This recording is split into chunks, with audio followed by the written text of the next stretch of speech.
close out my camera and go to the slides. So, honestly, posters are probably the best way to communicate research in our current environment, even if it's a virtual poster. And posters have changed a ton over the past few years. So I really want to today kind of communicate to you some of the new thinking on posters. And I presented this concept about 2 years ago when it first came out. And it was really radical at that time. And I think since then, people have begun to embrace a new way of presenting information in posters and maybe retreated a little bit back towards the old school protocols. But there's a lot to be, a lot to really embrace in terms of this new way of communicating research. So in terms, let me make this slide. Okay. So, first of all, why would you present a poster? So really, it's a way to simply communicate what you're doing in a way that people can remember. And that's why we're going to talk about poster design with a new thought in terms of a simple message that people can walk away with. It was difficult in the past to really understand what the primary message was, and now that's really the focus of the poster. It's also really, and then, obviously right now this won't happen, but eventually we'll be able to, again, interact personally with people in your field. And it's really that one-on-one connection that you get with a poster that you don't get if you're, for example, giving an oral presentation. And I think a lot of people feel like they'd rather present orally, but honestly, presenting a poster is a way better way to meet people and really communicate effectively. And a lot of people can see the information, and it's actually a lot less stressful than public speaking. I mean, standing by a poster is great compared to being up in front of an audience of 100 people and trying to remember what you really wanted to say. So I think posters are really a better way to go. So this is the old style of poster design. And this is what I presented to you guys, for a number of years. And this was kind of how it was done. It was the old style of academic posters. And I'll show you the old style just so you understand what we used to do. But what convey to you today is that there's actually a better way to do it. So the old posters had a short title, and I'll show you some examples of an old poster from our group. And an introduction to the question, typically had key results, often presented in graphical form, and that's not changed. We're still going to present results as typically graphs or pictures. Then there was a discussion of the findings and the implications. You acknowledge your support. Sometimes you had to show references, and then you often included a brief abstract of the poster that somebody could glance at as a sort of a snapshot. So it's probably been 2.5 years ago now, Mike Morrison at Michigan State really was the driving force behind this new way of communicating your message via posters. And there's several, you can Google him. He's got several YouTube videos, which are actually really worth watching because he's thought a lot about this. He outlines his ideas of why we can do a better job of presenting our information in a poster. And he'll give you some examples that are clearly detailed. But the big differences are you've got a central message. It's the central focus of the poster. It's right there in bold, right in the middle. So if somebody's walking down a row of posters, they can see your message. They can see what you're trying to convey. There's no having to squint and read the text to exactly figure out the final conclusions and the hypothesis that was tested. It's right there. And then anybody that wants more detail can just scan a QR code. They can get the whole poster. They can get additional study details. You can link to PDFs of publications or abstracts. But the poster still contains details. It's just the details have been moved to the margin. So that central message actually occupies a fair amount of real estate in the poster. And that's I think, where people have begun to, or initially pushed back. It was just such a odd concept that you would waste all that empty space with with text instead of jamming a bunch of information into it. But the problem with jamming a bunch of information into it is that nobody could find out what the message really was because they were so busy scanning through all the details that you included. And so Mike Morrison had a really radical concept. We embraced it because I think it is what works. But there's been a little bit of movement back to the middle, which is typical. So this is an example of somebody who's taken the Mike Morrison poster design format and made it a little bit less dramatic, I guess, for lack of a better term. So in this example, there's a title of the poster, but in this, you see right in the center, this is where that central message goes. And in this case, this is just he's just kind of going through the formatting, why you've got the information oriented the way you do. And, with the central message right in the center of the poster, and there's the QR code down at the bottom, you've got a lot of opportunity to be creative on the margins. So information goes on the margins, the central message is in the center. And, the information in the margins, typically there's some rules of thumb, which we'll go through, but you want to reduce the amount of verbiage. You want to make very simple bullet point text statements. You can embed data. I personally nowadays really would like to, if you can find an image of something, put it in. Everybody's going to be more attracted to something visual as a colorful image rather than black and white graphs or bar graphs or line graphs, but which are still necessary, but have something visual to get their attention. So, just a few points to make for formatting posters. Minimize text, try and shorten the amount of text, shorten the amount of material that you use figure legends, have the figure legends state a message,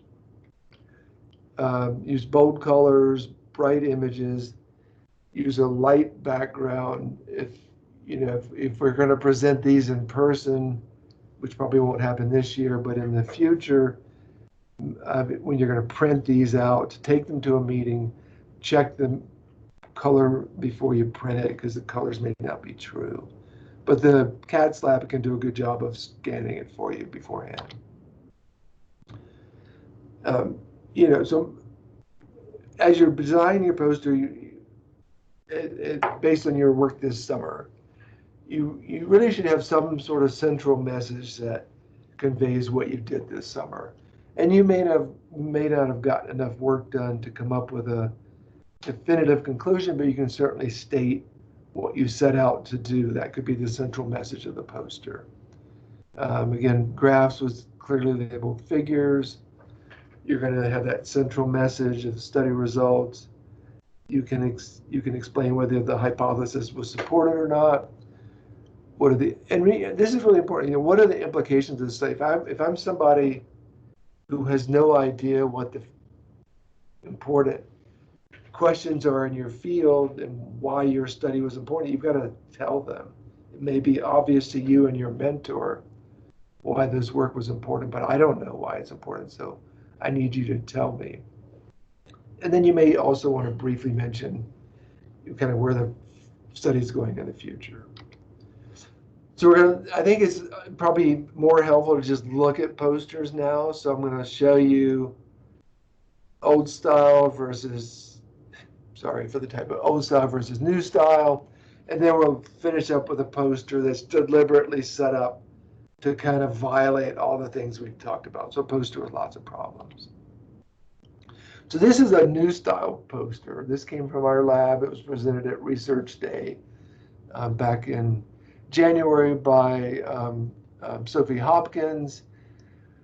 So the things that we've tried to capture here, Sophie's got a central message. She's studying a checkpoint receptor expressed by lymphocytes in dogs, and her message is, and this molecule had not been previously described in dogs before. It's an important target for cancer immunotherapy. So if you're just walking down a line of posters, I can look at that central theme in green and white, that this OX40 receptor is a target for checkpoint molecule targeted immunotherapy in dogs. And if you know nothing else about it, that's what you've gathered from this poster. But if you're running down the aisle of posters and you see this and it catches your attention, then you're going to stop and look for more details. So Sophie's put some really nice graphics underneath that key message. So she's got cartoons showing this molecule, how it regulates T cell activation, the importance of the molecule. And then there's text on the margins on the left, which gives you, more detail and some discussion on what she's found. And then on the right, she's got actual data. So you can see color, you can see images from confocal microscopy. You can see graphical expression of this molecule in the time course. And then you can actually look at real data. So flow plots on the bottom right. So she's but at the top, she's also got the old school way of presenting with a title and the various contributing co-authors. So I like this because it's a nice hybrid of the new system and the old school way of doing it. This next poster was presented 4 years ago by Jen Hartley in the lab at the time. This is an old school poster with the title. The title does state a result about this particular PD-L1 molecule, and then it's got the details laid out in the old school fashion. So, it's a nice poster from the old school days, but the problems are, one, I don't really see, I guess I can see the central message in the title, but it's not, I have to kind of really stop and look at it to get that. I don't have a QR code to go to. I can't find additional data. And there's a lot of data packed into this. So there's not particularly a lot of images or color. It's just too much data to get while I'm walking down a line of posters. So if I'm studying PD-L1 and this is my field, I'll probably stop and look for more. But if I'm just kind of wandering around looking for something that really grabs my eye, this is a tough poster because there's so much detail packed into it. And then I'm going to go to the last poster, which is an example of what not to do. And then we should have time to come back to the posters we've talked about if you have questions. So, there are lots of problems with this poster. This is Colin Purinton did a lot of work on poster design back in when we're doing it the old school way. So he deliberately created this poster with problems. And, you guys can look at this and see the problems as well, but I can just briefly point out some. One is it's a dark background, which sometimes works if you have the right text and the right figures, but the text, there's way too much text. It's too small to read. It's oriented in a way that is hard to follow. There's no figures. Like, I'm looking for data. I'm looking for images. I got nothing. The titles in this weird format that doesn't tell me anything. It just except that they're studying pigs, but I'm looking for what they found. There's no hypothesis. So, this poster is kind of a mess, but it's a good example of what not to do. So I'm going to just stop there and go back to Sophie's poster. So any comments or questions that you guys are seeing as we've been talking about posters? Anybody in the group?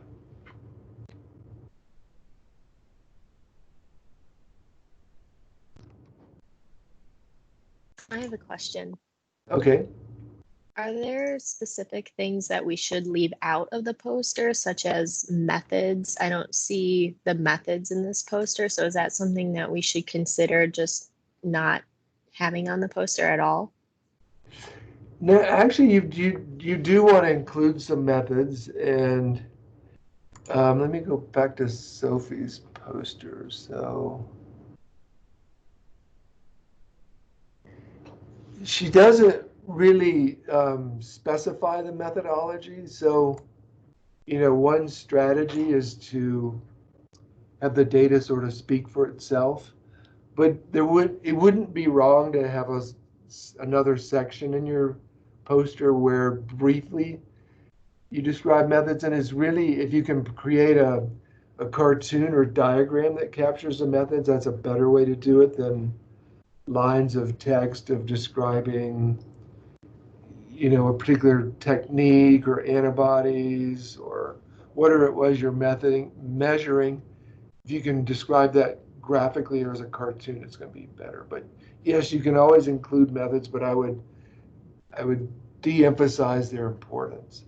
And you can also, the other thing is you can put the methods in a QR code, which I actually do not see on Sophie's poster. So one critique would be the lack of QR code.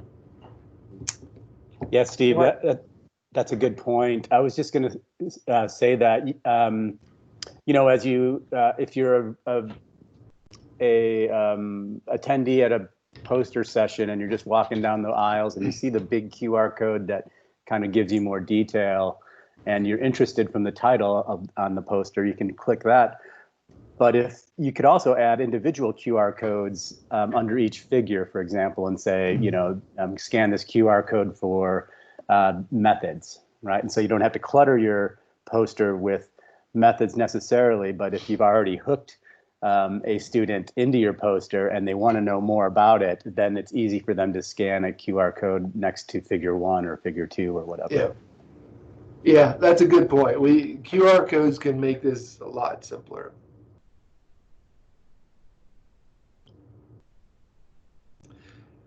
When are your posters due for your summer program?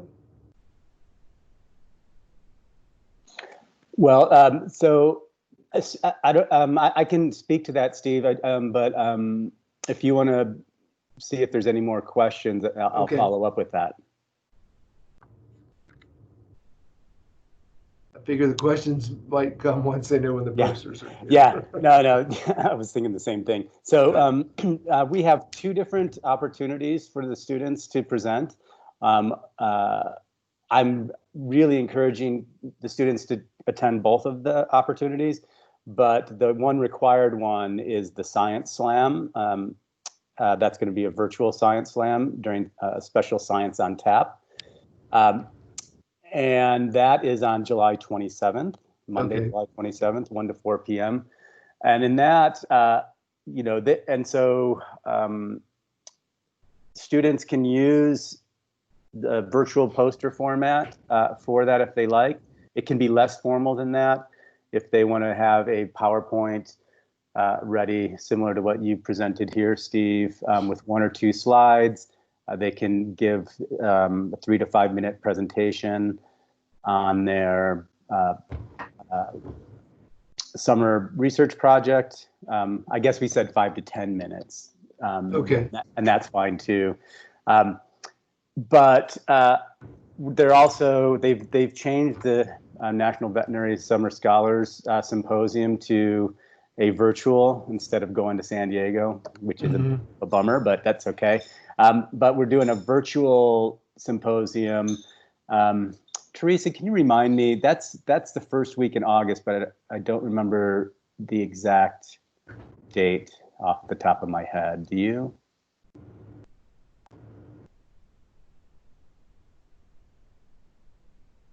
I think it's about. I think Teresa's still muted. I think it's about 2 weeks after the Science Slam. Okay. It's August 4th through the 6th, thanks to Bonnie. Thank you, Bonnie. Thank you. So yeah, so what I was hoping is that students, can use the time that they spend putting together their Science Slam presentation for their iPoster. And so their iPoster allows students to upload a recorded video presentation to accompany their poster. And I know a lot of individuals did that so that their presentations could be available to anyone at any time instead of having to sort of virtually sit there and wait for someone to ask them a question. So what I was hoping was that, and Teresa and I are going to investigate this, whether or not we might even be able to use the presentation at Science Slam as their actual iPoster recorded presentation. So we're going to try to record each snippet at Science Slam for the students.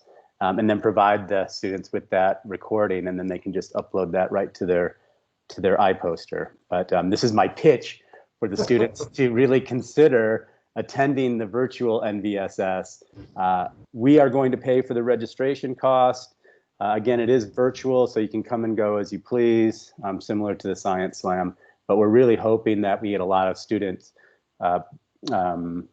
representation from CSU at NVSS. So that's my pitch for that.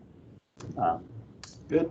I'll send it back over to you, Steve, if for any other additional questions students might have before I sort of wrap up. Okay. Anything else, guys?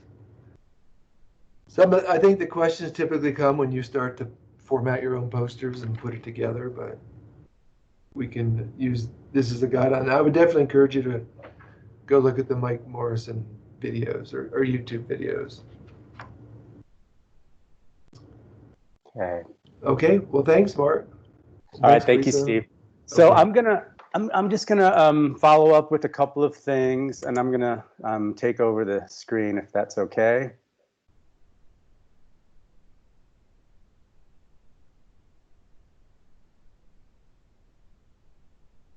Okay. Can everybody see that? We can see you, but no screen. Oh, how's that now? There we are. Okay, and I'll try to turn my screen off. Okay, so one thing I want to show you is that in the chat, I posted a couple of different links. The first is to the iPoster tutorials, and the second is to the Science on Tap Fort Collins, and I'm going to just navigate to both of those right now. So this is our Science on Tap Facebook page, and you can see that we have posted your VSSP Science Slam poster. Again, it's Monday, July 27th, 1 to 4 p.m. And at this time, it will be via Zoom. I'll be sending out a Zoom link for that shortly. Again, each student will present, 1 to 2 slides, 5 to 10 minutes.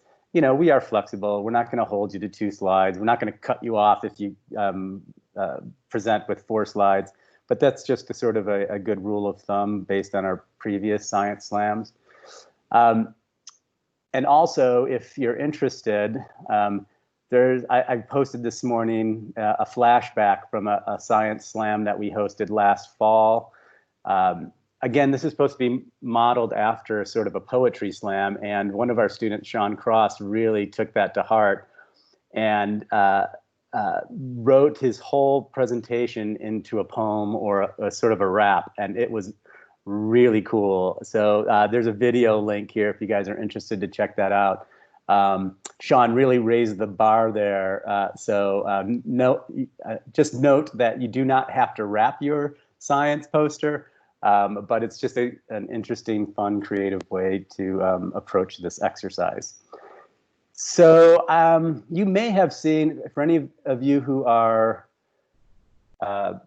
registering and interested in going to NVSS, they are using this iPoster a software platform to host the virtual symposium and for you to create and upload your posters. And like I said, also include a audio narration for your poster as well.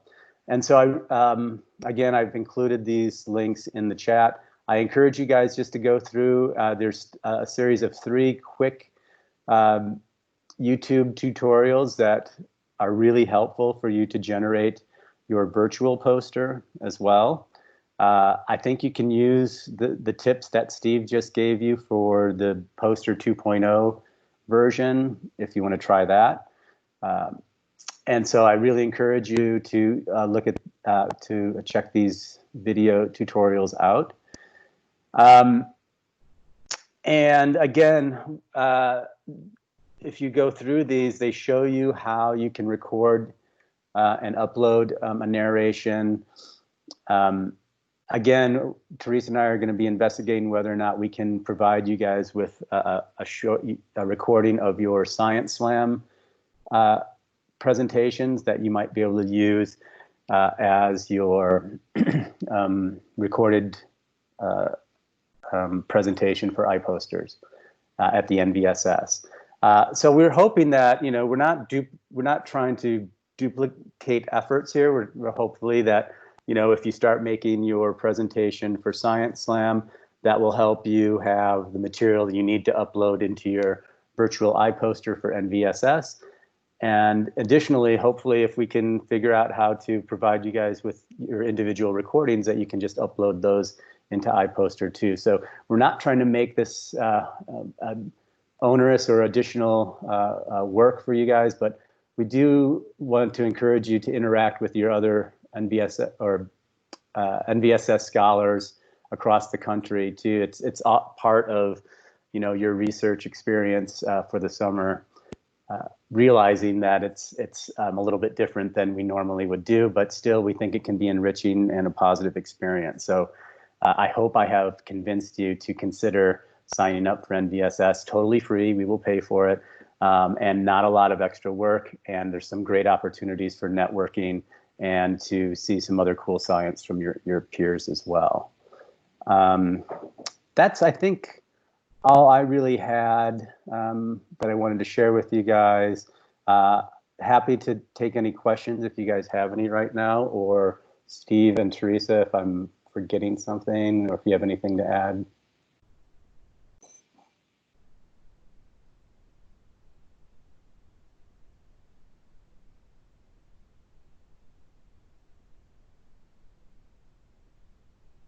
It looks like Bonnie did put in a message that your posters, your iPosters do expire.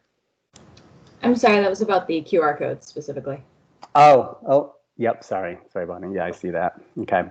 I did want to clarify, we need a abstract for Science Slam, correct?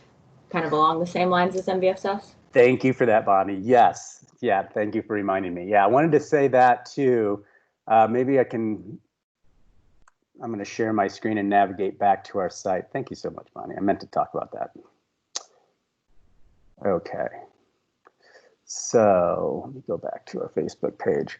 I'm going to scroll down here. So you guys, thanks for creating such a nice poster. Really, really dig that. We always have a little abstract or information about presenters at our Science on Taps. And I'm going to see if I can scroll down and show you. One of our here. So here's Sean. This is our wrapper for Science Slam. But what we ask for whenever we put these on is for a little abstract and or bio about you and your presentation. So if you want to, and we really encourage this, and we will post these as we get them, sort of creating a buzz or excitement leading up to Science Slam. And so we give a little preview of each presenter. So this is, and I encourage you to go to our site and read some of the different bios and short abstracts about your your research and presentation. And, if you have a picture that you want to give us, I think Ariel, here's Ariel Hay. She provided a picture with her dog Jasper. I know many of you have companions that you love. So if you want to post a picture with your companion animal, that's great. Any picture that you want with a short, few sentence bio, and again, a typical 200 to 300 word abstract, or shorter even, that would be fine. Okay, and you can read these bios for some ideas on how to do this. We try to make it a little bit less formal and more approachable. Again, Science on Tap is a forum for scientists at all levels to present their work to the general public. So that's sort of the level of engagement that you should be shooting for. Although, this is Fort Collins, it's a very educated community. They're very engaged and they're very smart. So you don't have to, quote unquote, dumb it down too much. You'll get great questions no matter what. But I would encourage this, because your families can join in the Science Slam too. Think about trying to present, your 3-minute elevator pitch to them at that level, something like that. So please start thinking about a little bio, a little abstract, and maybe a picture that you'd like us to upload, and we will do that as we receive them. What was the other thing? Oh, yeah. So I don't know if any of you have ever heard or participated in the OVPR's 3-minute challenge competition, but this is, again, a way to present your science in a sort of condensed, rapid, easily accessible fashion. And this is a competition that the OVPR puts on. They select participants that were award winners at the graduate showcase, and then it's a 3-minute challenge to present your thesis work, and the winners receive up to $4,000 in scholarship and travel support. I only put this on here because if anyone has experience with this or knows about it, this is, again, maybe a format that you shoot for, a quick elevator pitch or a 3-minute challenge. It doesn't necessarily have to be 3 minutes. We're giving you up to 10 minutes, so that's fine. But this is some information from the OVPR that kind of talks about the format, especially here. So those are the kinds of things you're shooting for, right? The Science Slam, there's going to be some information from our Facebook page about that. The 3-minute challenge, again, your elevator pitch.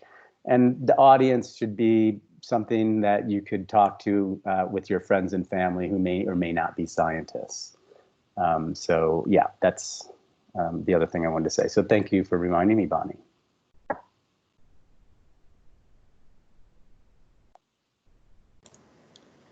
And while we're on the topic of abstracts, can I just throw out a little pitch that for everyone who's doing the NVSS, that abstract has a very specific character count and some specific requirements which are underneath the abstract page on the NVSS website, and I don't think everybody found that. But I actually copied all the requirements over into a Word document, which is on our VSSP team. If anybody needs me to email that to them, I'm happy to. But hopefully that makes it a little bit easier for everyone trying to get those abstracts in on the 15th. Great, thank you, Bonnie. Any other questions? For the NVSS, are they just going to give us like a time slot over those 3 days that we have to like be online for or something? Yeah, I believe so. I think once you're registered and you upload your presentation, I think they will give you a time that you should be available for live Q&A. But again, if you provide a recording, that helps too, for people to be able to access it at any time. But yeah, I do believe that once you upload, you'll get a presentation time slot. So you actually get the presentation slot once you've submitted your abstract and are accepted in. If you do have a problem with the time frame that they have given you, you can email one of the people I don't have her name right on me, but I have the email that it says.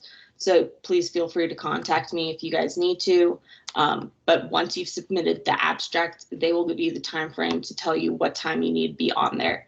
And you need to attend one of the 3 poster sessions for all of that. Great, thank you, Lauren.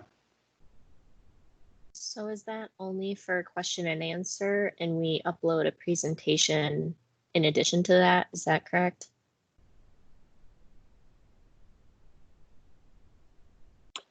Yes, yeah. So it sounds like from what Lauren was saying that you get and correct. You can correct me if I'm wrong, Lauren.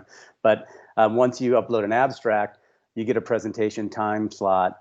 Then you upload that, and that presentation time slot is essentially your Q&A session. Is that right, Lauren? One second, I'm pulling up the email right now. I just found it. You will be required to attend at least one poster session during the 3-day symposium, August 4th through the 6th.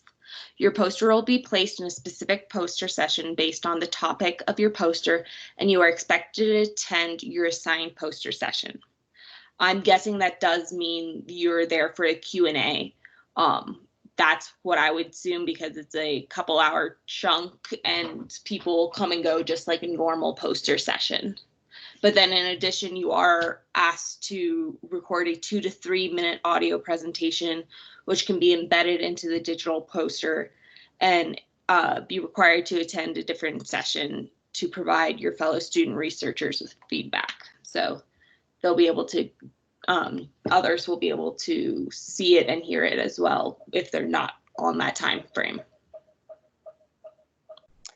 Yeah, thanks, Lauren. And you know that we used iPoster for the Celebrate Undergraduate Research and Creativity virtual symposium, and that's exactly how it works. So students would provide a recording, and folks would listen to that recording, and then if they had questions, they would go to that time slot, and then they would ask questions of the presenter. But the presenter did not do a live presentation in that time slot. They were just there available to answer questions. So I think the vast majority of people would watch the recordings and then go to the time slot if they had questions. Okay, thank you for the clarification.